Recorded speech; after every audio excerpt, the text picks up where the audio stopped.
Let us indeed, as the video exhorts us, worship the King of Kings, much in the same way the wise men from the east worshiped Jesus at his birth.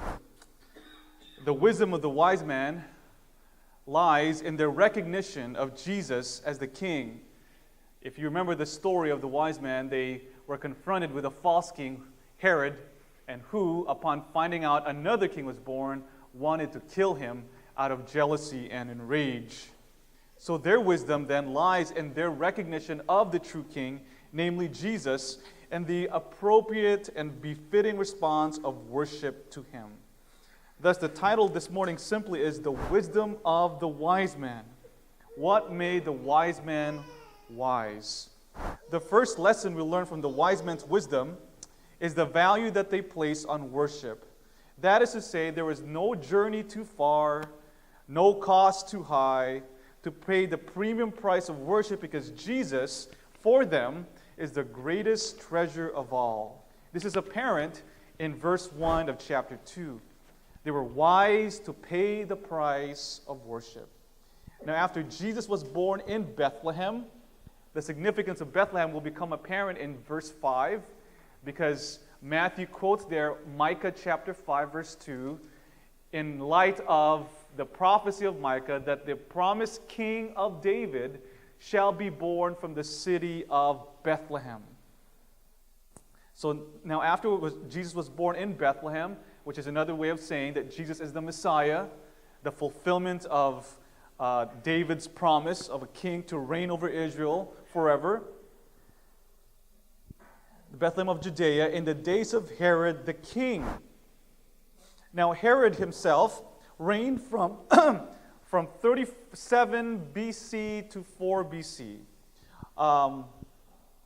Modern scholarship dates the date of the birth of Jesus around 6 to 4 BC. And the fact that our calendar today starts the birth of Jesus at 0 BC, it's wrong. There was an error by a 6th century monk that placed it that way. But it is more likely that Jesus was born around 6th to 4th century BC. Publicly, Herod was known for his shrewd diplomacy and his many public work programs, including his expansion of the Second Temple. Personally, however, Herod was in shambles. He massacred the children in the city of Bethlehem, as we shall see in chapter 2, verse 16, in order to guard his own throne. And Josephus, the famous Jewish historian, records many of Herod's atrocities, including murdering one of his wives and 3 of his sons. So he was not a very savory character, even in history itself. Herod, despite of his importance historically, is not the main character of the story. Jesus is the main character. And even more important than Herod himself are the wise men who studied the stars, and upon studying the stars, they figured out that the king would be born in the city of Bethlehem. So they came there. Wise men from the east came to Jerusalem saying, "Where is he who has been born, the King of the Jews?" That the wise men came from the east, according to most scholars, they would locate their location either from Arabia or Babylon or even Persia. Some would suggest it's Babylon because in Daniel chapter 7, there was a tradition in Babylon of interpreting dreams. So likely, some say that because of that milieu of interpretation of dreams and possibly interpretation of stars, then the wise man looked at the stars and they figured out that the promised king would be born under that star only if they follow the star.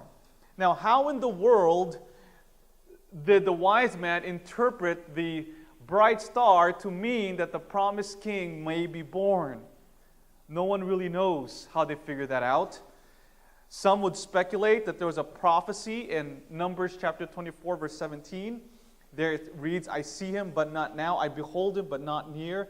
A star shall come out of Jacob, and a scepter shall rise out of Israel.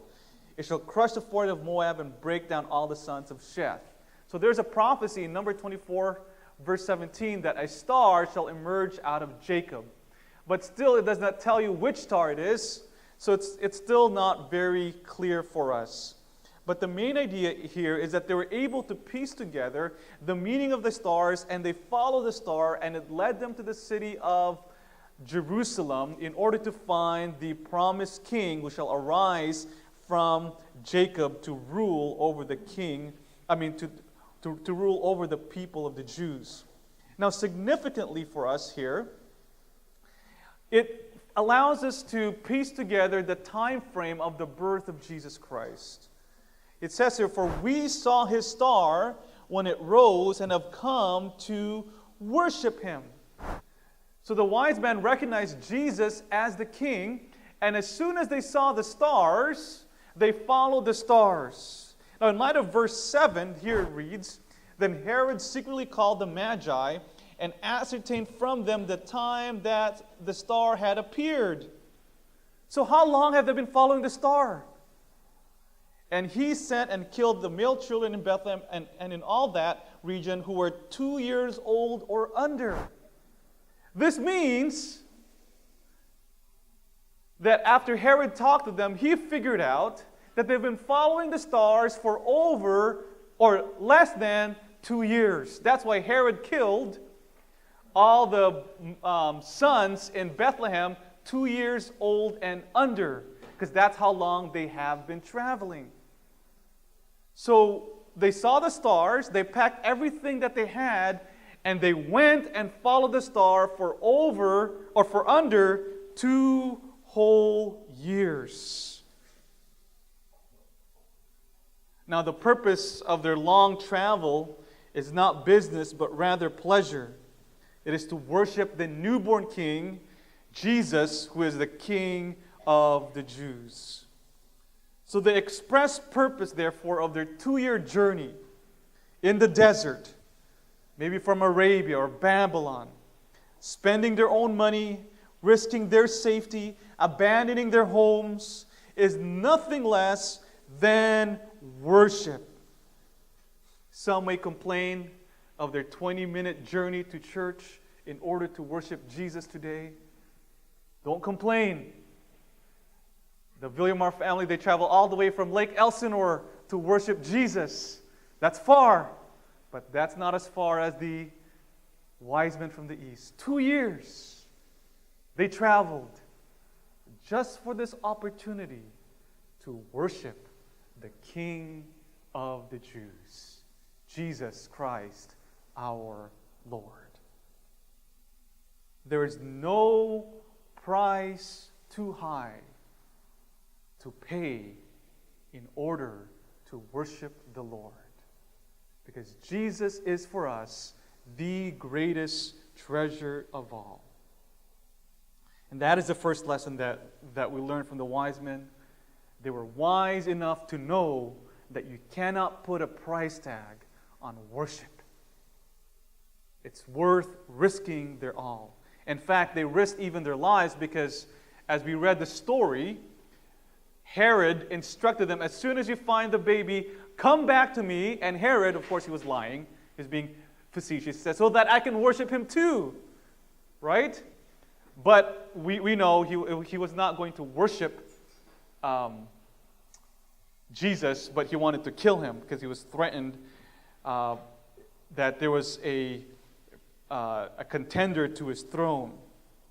Now, the second lesson of wisdom from the wise man is the wisdom to worship Jesus as a true king with great joy. The second wisdom that we can learn from the wise man, it is wise to rejoice in our worship. This idea of passive, sort of too cool to sing loud in worship, this idea of I'm too holy to express any emotion with worship, that is not a biblical idea. That is you too focused on yourself and not focused on the Lord. As we read in verse 7, and behold, the star that they had seen when it rose went before them until it came to rest over the place where the child was. So here, the star reappeared again after it had disappeared, and they began to follow the star. And in verse 10, When they saw the star, they rejoiced exceedingly with great joy. Literally, in the original language, it goes like this: rejoice with joy, greatly, exceedingly. That is a lot of joy. Rejoice with joy, greatly, exceedingly. And this is a little bit bizarre, so that if you look at your translations, there are different translations for it. In the NET, it says, they shouted joyfully. In the NIV, they were overjoyed. Just like the Stevie Wonder song, overjoyed. And the NRS, they said, they were overwhelmed with joy. The point of the matter is, they've reached the end of their 2-year journey.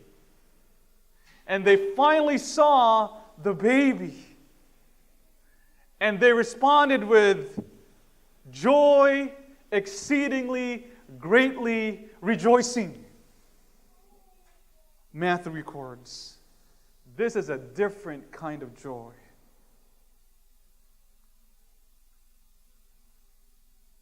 They found a boy, and they had joy, and their joy resulted in worship. Worship. Let's check our hearts when we worship the Lord. Is there joy in our hearts? Exceedingly, greatly rejoicing. You know, there's this SAT word, worship is perfunctory. What is perfunctory? It's like standard operating procedure. All right, it's time to worship. Let's go. Let's get this over with. That's not wise.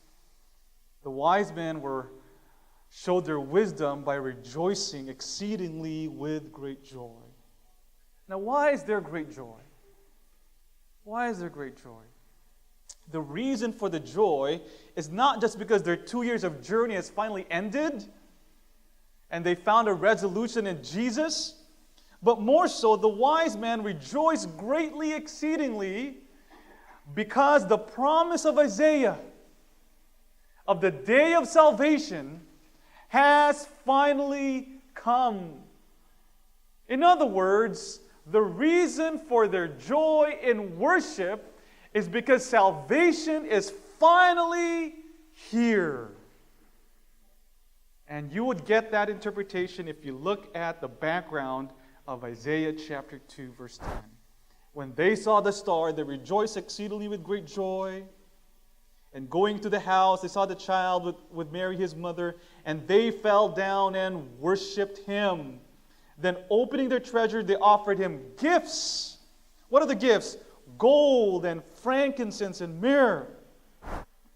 Now, these objects of gifts in Matthew chapter 2, verse 10, are taken from Isaiah chapter 60, verse 3, a prophecy of Isaiah. So that it would not be an overstatement to say that the wise man coming to offer the gifts is a fulfillment of Isaiah's prophecy in chapter 60, verse 3. And the nations shall come to your light, and the kings to the brightness of your rising.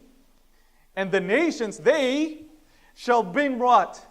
Gold and frankincense. Now, significantly, the nations bringing gold here in Isaiah occurs in the middle of Isaiah's prophecy. And what is Isaiah's prophecy? He is predicting a future. He is foretelling the future where God would deliver His people from the oppression of the exile. He will bring about another Exodus, or a second Exodus, greater than the first one with Egypt. It'll be grander, more marvelous.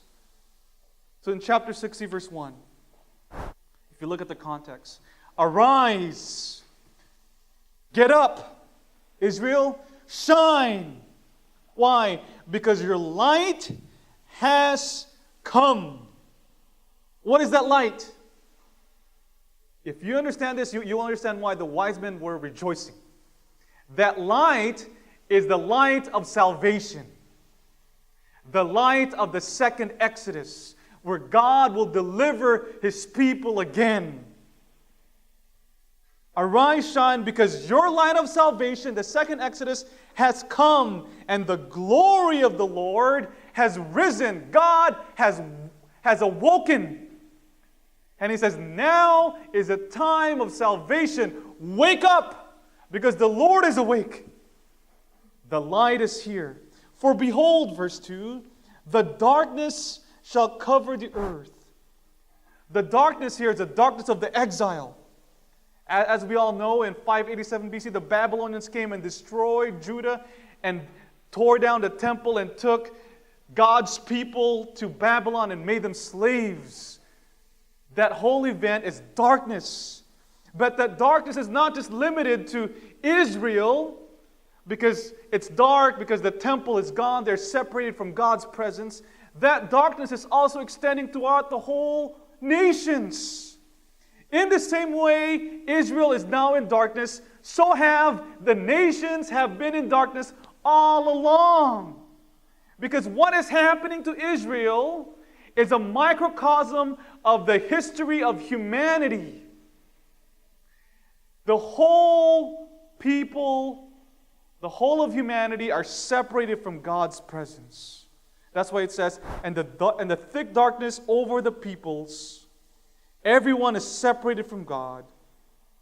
But, the Lord says, the Lord will arise upon you, and His glory will be seen upon you. What is His glory? And the nations shall come to your light, and the kings to the brightness of your rising. This idea that Israel will be a light unto the nations is taken from Isaiah chapter 42, where there the Lord tells His servant that His servant will be a light unto the nations. In chapter 42, verse 6, I am the Lord, I have called you in righteousness. I will take you by the hand and keep you. I'll give you as a covenant for the people, a light for the nations. So Israel was supposed to be a light for the nations, which means they're supposed to be a faithful witness of the Lord. They're supposed to call the nations and compel them to abandon their gods, because their gods are idols. Their gods are made by human hands. They're supposed to compel the nations to come to the true and the living God, who made the heavens and the earth, who loves them, and who will bring them upon Himself. That is the purpose of Israel. Exodus chapter 19, verse 6. You will be a light unto the nations. At the very beginning of Israel's history, God already set for them their very purpose to be a light unto the nations, which means they're supposed to be faithful witnesses of God, to bring the nations to come to Him. But we know, when we read the Old Testament, instead of bringing the nations to the light, Israel came to the darkness. They worship the gods of the nations. And this is why they are now also in darkness, in exile. They have joined the nations in darkness. They too are separated from God's presence. That's why in Isaiah chapter 42, God says that He will bring His own servant. Because Israel as a servant failed, He will bring the true servant, and He will not fail. So Isaiah prophesies that one day this light of salvation will shine. Then the nations themselves, they will come in fulfillment of the very purpose of Israel's existence, to be a light unto the nations. In verse 3, the nations shall come to your light, and kings to the brightness of your rising. Now what happens when this day of salvation will come? The nations will come, and the nations, they will bring gifts. When this day of salvation comes, this second Exodus promise comes, they shall bring gold and frankincense. They shall bring the good news, the praises of the Lord. They will bring joy. that people may bring to you the wealth of the nations with their kings led in procession. Now, who will bring this light? Well, Israel cannot, because Israel is also in darkness with the exile. Who will bring this light when everyone else is in darkness, separated from God? The servant of the Lord. Chapter 49, verse 3. You are my servant. Here we get the suffering servant idea. In whom I will be glorified. It is too light a thing that you should be my servant to rise up the tribes of Jacob and to bring the preserved of their Israel. I will make you a light for the nations, that my salvation may reach to the end of the earth. Who will bring the light? Who will lead the second Exodus? Israel can't do it because they are in darkness. They fail to be a light. Isaiah says, the servant of the Lord, he will come. And he will bring the light. The light of salvation. And Isaiah tells us, watch out. Once this light has come, the nations will stream and they will bring offerings of gold and frankincense and myrrh. Perhaps we may summarize the reason for the wise men's joy in the following. Why were they so joyous? Right, as Matthew says, rejoicing with joy exceedingly greatly. Why are they overjoyed? Well, you look at Isaiah's promise. Darkness is present because of Israel's disobedience. Well, in Christmas, darkness is present because we are all disobedient. Isaiah's promise, the servant will obey in order to shine the light of salvation. Whereas Israel failed, it is too heavy of a thing to be a light unto the nations. So God calls his own servant, and his servant will not fail. He will obey. Christmas means that Jesus was born in order to obey. And by his obedience, he will bring the light of salvation, because his obedience will culminate in his death and his resurrection. And finally, Isaiah prophesies that the nations will come to offer gold and frankincense in worship to the servant for bringing this light of salvation. And Matthew 2 says during Christmas, the wise men, now representing the nations from the east, who are in darkness once. In fact, if I took my Old Testament theology course, we were going through the book of Genesis, and one of the themes in the book of Genesis is that those who are cursed, they always go to the east. It's weird. And there's no real explanation for it. Why is Cain banned to the east? Why is Ishmael, when he was banished, he went to the east? Always to the east, always to the east. And maybe when the wise men come from the east, it's playing off that Genesis theology that the darkness, those who are cursed, because they're separated from God, they have now returned because the light has come. No more darkness, no more separation from God. The eternal Word of God has become flesh in the person of Jesus. And we have seen His glory as the wise men did. So the wise men had come to offer gold and frankincense in order to worship the servant. The Isaiah 42, the Isaiah 43, the Isaiah 53 servant. That He was crushed for our iniquities. He was bruised for our transgressions. Upon Him, upon His bleeding and His death, we shall be healed. This is why the wise men were rejoicing with joy exceedingly and greatly. And we cannot worship Jesus now, knowing what He has done, passively, as a sense of duty or obligation. Our hearts must overflow with joy. It must, because salvation has finally come. As we conclude, I leave you with the following challenge for us. Let us be wise, as the wise men were, to pay the premium price of worship, because Jesus is our greatest treasure. The wise men traveled from Arabia or Babylon or Persia, and it took them 2 years, spending their own money, risking their lives. They even disobeyed Herod the king when they risked their lives to do that, just so that they can worship Jesus. What price do we pay to worship the Lord? 20-minute travel? Still we complain? Church is too long? Still we complain? There is no price too high, no journey too far, in order for us to gain this opportunity to worship the Lord. Why?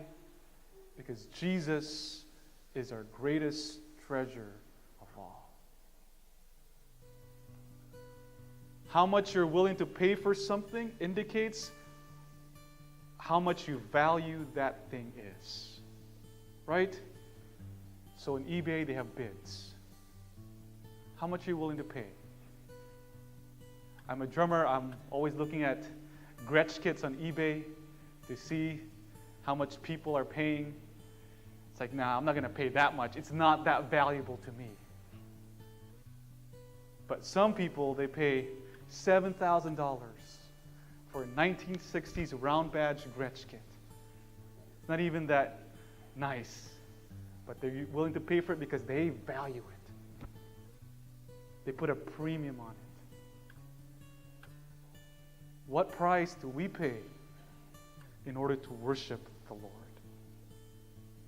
And secondly, let us rejoice in our worship, because Jesus is the servant who, even in his birth, have begun to bring the light of salvation in order to dispel the darkness of our sin and our judgment. He has come. Jesus.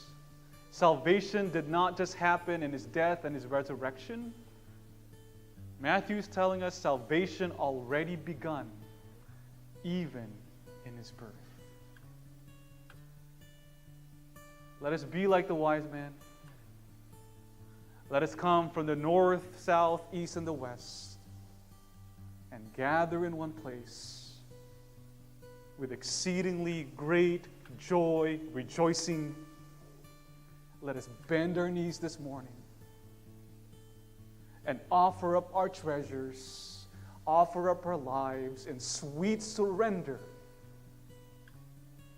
because the King who will bring the light has finally come. And if we are wise at all, that is the only response that your will evoke this morning. That is offering our lives with joy in worship, because the light of salvation has finally come. Let us bow our heads in prayer.